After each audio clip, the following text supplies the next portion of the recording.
Murayari. Muy bien, vamos a escuchar a Carlos Murayari y la literatura amazónica. Vamos a ver los rasgos de la obra Sangama, una obra que tiene rasgos biográficos del autor Arturo Hernández, y en donde todas sus obras están relacionadas con la selva del Perú. Tenemos las descripciones de animales, las plantas, las creencias. Además, recordar que Arturo Hernández se hace muy conocido gracias a Ventura García Calderón, quien logra hacer la distribución de su obra por Europa y más adelante la traducción tanto en el francés, en el alemán, en el checo. Vamos a escuchar a Carlos Murayari. Buenos días. La literatura amazónica, fantasía o realidad, o una anaconda, a mi manera de ver, aún invernando. Eduardo Galeano escribió que para los explotadores, los pueblos indígenas no tienen cultura, sino folclore, no tienen literatura, sino mitos y leyendas, no tienen arte, sino artesanía.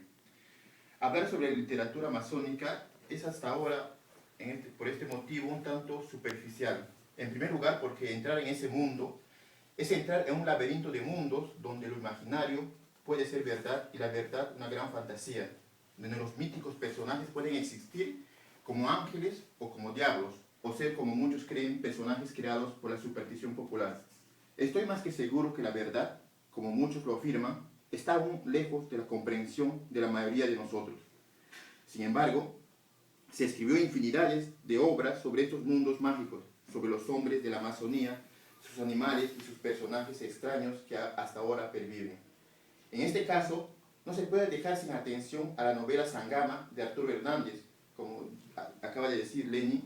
Esta obra fue publicada por primera vez en 1942 y es, pues, si se quiere, la referencia esencial para introducirnos en tierras invisibles y remotas que la mayoría de nosotros no conocemos. Ficticia o no, novela de aventuras o no, lo que nos deja al terminar de leer Sangama es un sabor sin sabor y a la vez exquisito de un mundo invisible y a la vez primordial para toda una nación como es el Perú, sobre todo para los que no conocen las bondades de la selva y de sus habitantes.